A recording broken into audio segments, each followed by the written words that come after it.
नमस्कार दोस्तों, स्वागत है आपका हमारे YouTube चैनल हिमालय एकेडमी में। आज हम लोग चालू करने जा रहे हैं halo alkane and hello Areen. थोड़ा सा क्रिएटिविटी लेकर आए हैं, देखते हैं हेलो एल्केन्स क्या होते हैं।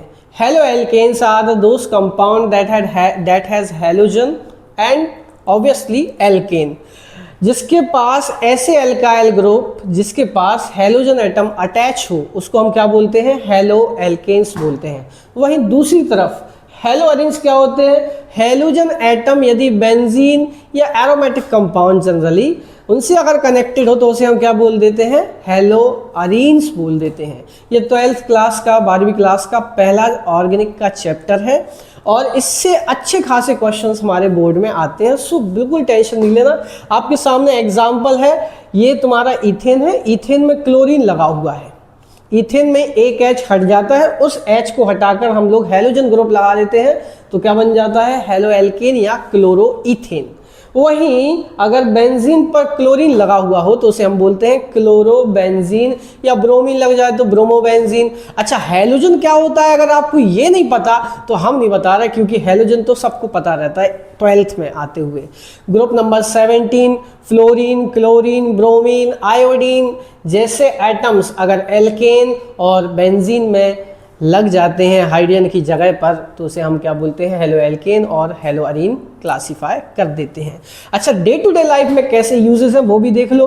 रेफ्रिजरेंट्स यूजफुल है क्योंकि आप जितने भी फ्रिज वगैरह आप देखते हैं उनके अंदर यूज होती हैं हैलोजन या हैलोजन से बने हुए कंपाउंड, हेलो एल्केन ऑब्वियसली।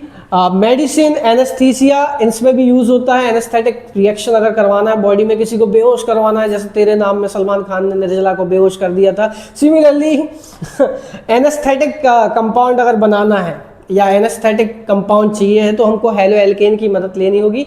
इसका एक बेहतरीन सा एग्जाम्पल है, वो है क्लोरोफॉर्म। क्लोरोफॉर्म, आयोडोफॉर्म भी जानते होंगे आप लोग, लेकिन क्लोरोफॉर्म बहुत ही ज़्यादा यूजफुल है। आयोडोफॉर्म खैर एंटीसेप्टिक मेडिसिन यूज के लिए उपयोग होता है। ऑब्वियसली टिंचर कभी बच्चों को लग जाती है, छोटे छोटे बच्चों को नहीं लग जाती तो येलो कलर का जो पीली पीली कलर की दवाई नहीं लगाते डॉक्टर साहब, वो आयोडीन का एक कंपाउंड है जिसको हम क्या बोलते हैं, आयोडोफॉर्म।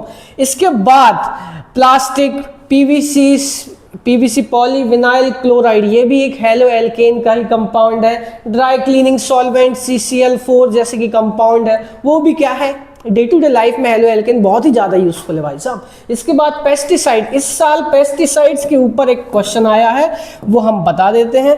DDT के बारे में पूछा गया था। DDT डाइक्लोरो डाइफिनाइल ट्राइक्लोरोइथेन, जो कि पेस्टिसाइड्स के बहुत ही ज़्यादा इंपॉर्टेंट क्या है, फर्टिलाइजर्स थोड़ी है, मैं क्या बोल रहा हूँ, ये क्या है तुम्हारे पेस्टिसाइड्स की तरह ही यूज़ होता है, कभी कभी फ्लो खराब हो जाता है फिर इसके बाद इंपॉर्टेंट ऑर्गेनिक सॉल्वेंट भी होते हैं CCl4, जैसे कि बड़ी बड़ी इंडस्ट्रीज में ग्रीस वगैरह नहीं लगे रहते हैं, बड़ी इंडस्ट्रीज है, बड़ी मशीन है, तो उसमें ग्रीस वगैरह को निकालने के लिए ताकि नया ग्रीस लगाया जाए एक सॉल्वेंट होता है जिसको हम बोलते हैं टेट्राक्लोरोमीथेन CCl4, उसका यूज़ करते हैं ताकि निकाल दो अपन। ठीक है, इसको हटाओ क्योंकि अब स्लाइड चेंज होने वाली है और वो है, अच्छा यहाँ पे एक बात लिखी है, hello compounds small change big impact. अगर हेलो कंपाउंड अलग है तो उनके अंदर अलग अलग प्रकार की क्या रहेंगी, प्रॉपर्टीज रहेंगी, तो उनका इम्पैक्ट भी अलग अलग रहेगा। आज हम लोग चालू करने वाले हैं डायरेक्ट क्लासिफिकेशन, क्योंकि टाइम क्यों ही बर्बाद करें हम लोग पहले लेक्चर में ही। Classification on the basis of number of halogen atom. अगर एक हैलोजन एटम लगा हुआ हो एल्केन में तो मोनो हेलो कंपाउंड, अगर 2 ठो लगे हुए हों तो उसे डाई हेलो कंपाउंड बोलते हैं, 3 या 3 से अधिक लगे हुए हों तो उसे हम बोलते हैं poly hello compound. Easy simple सा है। आप NCERT अगर बैठे मतलब रख के बैठे ना भाई साहब तो आपको ये सारी चीज़ें बहुत ही आसान है और यूजफुल है। ये बहुत ही गलत चीज़ लिखी है, कोई बात नहीं, इस पर ध्यान मत देना, अपन चेंज भी कर सकते हैं क्योंकि सर सारी चीज़ें आपके हाथों में है। ये ना मैंने थोड़ा सा गलत लिख दिया ताकि आप ध्यान दो कि मैं भी गलती कर सकता हूँ। ये क्लोरोफॉर्म, ये नहीं, ये ब्रोमोफॉर्म का फॉर्मूला तो हमारे बच्चे सब लोग जानते ही है। और वो क्या होता है सर, हमारी क्लास में तो अभी तक सारे बच्चे बोल देते HCBr 3, इसको हम क्या बोलते हैं, ब्रोमोफॉर्म। आप देख ही सकते हैं, अगर एक हेलोजन ग्रुप लगा हुआ है तो मोनो हेलो कंपाउंड, 2 ठो लगे हुए हैं तो उसको क्या बोलते हैं, डाई हेलो कंपाउंड। इसमें लगे हुए हैं 2 से ज़्यादा ही लगे हुए तो 3 लगे हैं, 4 6 बहुत सारे लग गए भाई साहब, पॉली हेलो कंपाउंड। ठीक है, ईजी है, समझ में आता होगा। नेक्स्ट स्लाइड देखिए भाई साहब, ये क्या कह रहा है, केमिस्ट्री आसान हो गई। अच्छा, क्या बात है, हिमालय सर का हाँ ये मेरा स्टूडेंट है, इसका नामकरण अपन बाद में करेंगे। पहले नंबर अपन देखते हैं क्लासिफिकेशन। इसके बाद क्लासिफिकेशन पढ़ने से पहले बच्चों को पढ़ाना पड़ेगा क्या, हाइब्रिडाइजेशन समझना बहुत ज़रूरी है। हाँ भैया, जो आने वाला क्लासिफिकेशन है उसके लिए कार्बन का हाइब्रिडाइजेशन आना ज़रूरी है। कार्बन 3 प्रकार से मुख्यतः हाइब्रिडाइजेशन शो करता है, बच्चों को पता रहता है, सभी बच्चों को सब पता है, बस एक तरीके का फिर भी रिवीजन हम करवा देते हैं क्योंकि आई डोंट वांट रिस्क, मेरे को तो समझाना है भाई। देखो भाई, अगर आपको हाइब्रिडाइजेशन की बात करी जाए तो ये 3 प्रकार का है, sp3, sp2 और sp। यदि कार्बन 4 सिग्मा बॉन्ड बनाए तो sp3, यदि कार्बन 3 सिग्मा बॉन्ड और 1 पाई बॉन्ड बनाए तो sp2, और यदि कार्बन 2 सिग्मा और 2 पाई बॉन्ड बनाए तो वो होता है sp। इनकी ज्योमेट्री भी अगर याद हो सकती है तो अच्छी बात है। लीनियर तो sp की होती है, इसकी होती है टेट्राहेड्रल, टेट्राहेड्रल, इसका ट्राइगोनल प्लेनर, और ये लीनियर। अगर आप सिर्फ सिग्मा बॉन्ड पर फोकस करो, बाकी सब चीज़ें बहुत ही ज़्यादा आसान है। खैर, हम let's back to the slide my dear, क्योंकि समय है कम और काम है ज़्यादा। तो यहाँ पर यही बातें यहाँ पे भी लिखी है। देखो, जैसे कि ये कार्बन है, you know this is carbon my dear, what you have to do, just find out sigma bond. अच्छा, कैसे पता चलते हैं सर सिग्मा बॉन्ड, कैसे पता करते हैं? अगर कोई कार्बन के पास सिंगल बॉन्ड है तो वो सब सिग्मा ही होंगे बाय डिफॉल्ट। तो ये sigma 1 2 3 4 sigma bond, no pi bond, इसका हाइब्रिडाइजेशन क्या होगा बेबी, sp3 होगा। फिर उसके बाद एल्कीन पे आते हैं, sp2 हाइब्रिडाइजेशन बोलते हैं। जैसे ये कार्बन पे आते हैं, इंडिविजुअल कार्बन का हाइब्रिडाइजेशन निकाला जाता है। पहली बात तो कार्बन के पास कितने सिंगल बॉन्ड है, 1 2 3। अच्छा 3 सर, इसमें तो कार्बन की वैलेंसी ही खराब कर दी आपने। चलिए ये एग्जाम्पल अपन कंसीडर नहीं करते हैं, गलती मिस्टेक हो गई भाई साहब। अपन कंसीडर करते हैं अपनी स्लाइड को कंसीडर ना करते हुए हम आपको बहुत ही बेहतरीन सा एग्जांपल देते हैं। Carbon can form double bond, इसके पास 2 हाइड्रोजन है, और कार्बन कितने बॉन्ड बनाते हैं ये तो आपको पता ही होगा। कितने बॉन्ड बनाता है sir? Carbon can only form 4 bond. अगर देसी भाषा में कहें तो कार्बन के पास 4 लाइनें ही हो सकती हैं। जैसे इस कार्बन के पास गए तो इसके पास कितनी लाइन्स हैं sir?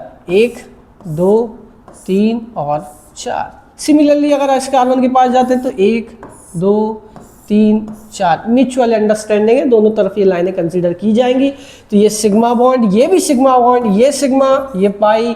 Now that carbon has 3 sigma bond, that's why its hybridization sp2। Are you getting it? पक्का बताओ भाई, अगर समझ में आ रहा है तो फिर अपन लोग फिर से वापस चलते हैं हमारी स्लाइड के पास। अच्छा, अगर कार्बन के पास कार्बन के पास अगर मास साहब 2 सिग्मा बॉन्ड हो तो उसका हाइब्रिडाइजेशन क्या होता है, sp। जैसे कि ये वाला बॉन्ड है, ये ट्रिपल बॉन्ड जो आपको दिख रहा है ना, इस ट्रिपल बॉन्ड में 1 सिग्मा और 2 पाई होते। पाई हम लोग को कंसीडर करना नहीं है। ये वाला बॉन्ड हमारा जो है ना, कौन सा वाला, ये एक बॉन्ड अपन सिग्मा मान लो, बाकी ऊपर के दोनों बॉन्ड क्या है हमारे, पाई। ब्लू कलर से बना दे रहे, ये पाई, ये पाई, ये तारा, वो तारा, ये वाला ले लो क्योंकि आजकल भगवा रंग चल रहा है। ये सिग्मा बॉन्ड, ये sigma bond, sigma 2 sigma bond, that's why it's hybridisation is sp। ठीक है, समझ में आ गया, आसान है। चलते हैं तो hybridisation help us to understand shape, bonding, reactivity of carbon compound. अगर कार्बन का हाइब्रिडाइजेशन चेंज हो जाता है ना तो पूरे हेलो एल्केन और हेलो अरीन की केमिकल रिएक्शन भी डिफरेंट होती है। इवन पेपर में तो कई बार क्वेश्चन पूछा जाता है कि हेलो एल्केन और हेलो अरीन की रिएक्टिविटी किसकी ज़्यादा है, किसकी कम है, कौन न्यूक्लियोफाइल ज़्यादा रिएक्टिव हो पाएगा, या whether they are good for nucleophilic substitution reaction और इलेक्ट्रोफिलिक सब्स्टिट्यूशन रिएक्शन वगैरह वगैरह। हमारे बच्चे बिल्कुल बेसिक से चालू करेंगे क्योंकि हिमालय सर का स्टूडेंट जो हो आप, ठीक है। तो इसके बाद नेक्स्ट स्लाइड में अपन चलते हैं, classification on the basis of halogen attached to sp3 carbon atom. Basically ये 3 प्रकार से होती है, एल्काइलिक, एलाइलिक, बेंजाइलिक। कौन कौन से? Alkalic, allylic, benzylic. अगर पहले नंबर एल्काइल खत्म करते हैं हम लोग, अगर हैलोजन sp3 कार्बन से लगा हुआ है, बाद में भी sp3 कार्बन की चेन ही देखने को मिल रही है, तो फिर हम उससे क्या बोलेंगे? एल्काइल। हैलोजन sp3 कार्बन से लगा, एल्काइल ग्रुप भी sp3 ही होते हैं, तो ये क्या है हमारा? Alkyl halide.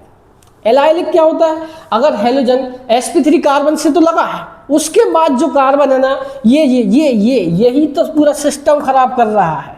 ये कार्बन कैसा है सर? इस कार्बन का हाइब्रिडाइजेशन है S, तुम इधर जाओ, इधर जाओ। इस कार्बन का हाइब्रिडाइजेशन क्या है? sp2, इसलिए ये क्या कहलाता है हमारा? एलाइलिक।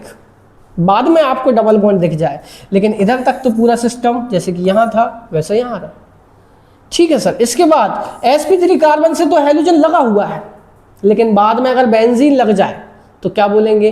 बेंजाइलिक हैलाइड्स बोलेंगे। आपके सामने साफ साफ एग्जाम्पल लिखे हुए हैं, कहो तो मैं भाई बोल भी सकता हूँ कि halogen attach to sp3 carbon of alkane, halogen attach to sp3 carbon adjacent to the carbon double bond carbon is a allylic. ये शब्द बहुत जरूरी है, आप लोग ध्यान रखें। फिर इसके बाद, क्योंकि पेपर में भी पूछे जाए, बेंजाइलिक हैलाइड क्या होते हैं? Halogen attach to sp3 carbon directly attach to benzene ring. एक PYQ है तुम्हारा CBSE का, एक PYQ है, जल्दी से निपटा दो। Which one of the following compound is allylic halide? इनमें से कौन सा एलाइलिक हैलाइड है? आंसर था लेकिन मैंने छुपा दिया, क्योंकि हम नहीं चाहते कि हमारा बच्चा नीट स्कैम की तरह पहले से क्वेश्चन पा पाए और फिर भी पेपर में नहीं निकल पाए। ये क्लोरीन है, ये sp3 कार्बन है, इसके बाद भी sp3 कार्बन, ये तो एल्काइल है। बेंजीन है, फिर sp3 कार्बन, सर ये तो बेंजाइलिक है। हैलोजन sp3 कार्बन, फिर sp2 का, अरे यही तो ऊपर ऑप्शन भी तो था, लो ये अपना काम का नहीं है, ये एल्काइल है, क्योंकि sp3 कार्बन, उसके बाद भी sp3, उसके राइट में भी sp3। सीधी सिंपल। अरे ये PYQ में ऐसे क्वेश्चन कब से पूछने लगे? ठीक है, अपन क्या करना, हमसे बनना चाहिए बस। Can be move to next slide? बिल्कुल सर, यस सर। लिखिए, देखिए भाई साहब, classification on the basis of halogen attach to sp2 carbon. यदि हैलोजन sp2 कार्बन से अटैच है तो 2 तरीके की क्लासिफिकेशन करता है। कितने प्रकार की? 2 प्रकार की, एक है विनाइलिक और एक है अराइल। ध्यान रखना भाई साहब, अराइल हैलाइड जो होती है ना, वो हैलो अरीन्स है। कौन सी? जो हमारे जो अराइल हैलाइड्स है, जैसा कह रहा है वैसा बात दिमाग में याद रखो। अराइल हैलाइड्स जो है ना, वो क्या है? हमारे हैलो अरीन्स है। तो यहाँ पे देखते हैं, एक है विनाइलिक, गणपति बप्पा मोरिया विनायक, दूसरे नंबर पे अराइल हैलाइड। अगर हैलोजन sp2 कार्बन से लगा हुआ है डायरेक्टली तो उसको हम बोलते हैं एलाइलिक।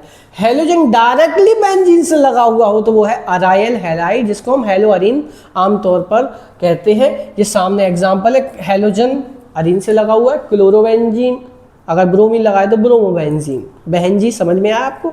इसके बाद अगर विनाइलिक हैलाइड जानना है तो क्लोरीन कार्बन से लगा sp2, उसके बाद भी sp2 ऑब्वियसली होगा ही, तो यही वाली बात है।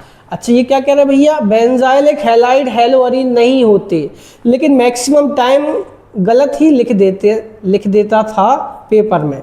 अरे जनरली ये बात बहुत सही बोल रहे हैं भैया कि benzylic halide hello Areen consider कर लेते थे। इसके पहले जो आपका बेंजाइलिक हैलाइड आया ना, ये इसको लोग बाग क्या कंसीडर कर लेते हैं? ये हैलो अरीन है। हम बार बार बोल रहे हैं, इसलिए बोल रहे हैं ये, क्योंकि ये जनरली यहाँ पे गलती हो जाती है बच्चों से। हमारे भाई से भी हो गया थे। आप कहाँ जाते हो कोचिंग पढ़ने? तो ठीक है, कोई बात नहीं। Benzylic halide is not equals to haloarene. ये दीदी क्या कह रही हैं? तुम कौन हो? तुम बुद्धू हो, हिमालय सर के पास जाओ कंफ्यूजन दूर करने के लिए। ठीक है, ओके ओके, जाएगा भाई, कल चली जाना बिल्कुल पढ़ने के लिए, कंफ्यूजन खत्म करना है तो आइए बिल्कुल।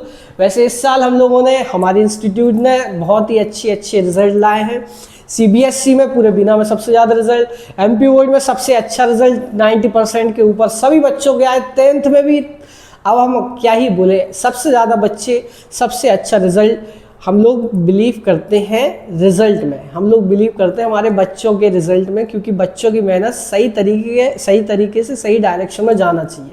बेवजह का प्रमोशन हमारी इंस्टीट्यूट नहीं करती, हम लोग पढ़ाने पे फोकस करते हैं। जो बेमतलब के लोग होते हैं वो बेवजह की रील बनाते रहते हैं। खैर, विनाश काले विपरीत बुद्धि। अब हमारे पास नेक्स्ट क्लासिफिकेशन के पास, अच्छा नेक्स्ट टॉपिक क्या है? नेक्स्ट टॉपिक है IUPAC nomenclature of halo alkane. अच्छा, हम अगली क्लास में आपको हेलो एल्केन और हेलो एरीन की IUPAC की पूरी सीरीज खत्म कर देंगे। अब इनकी सीरीज क्या चल रही है? आपका नाम क्या है? देखो, बिगड़ गया, लड़के बिगड़ ही जाते हैं, समय से पहले ही बिगड़ जाते हैं।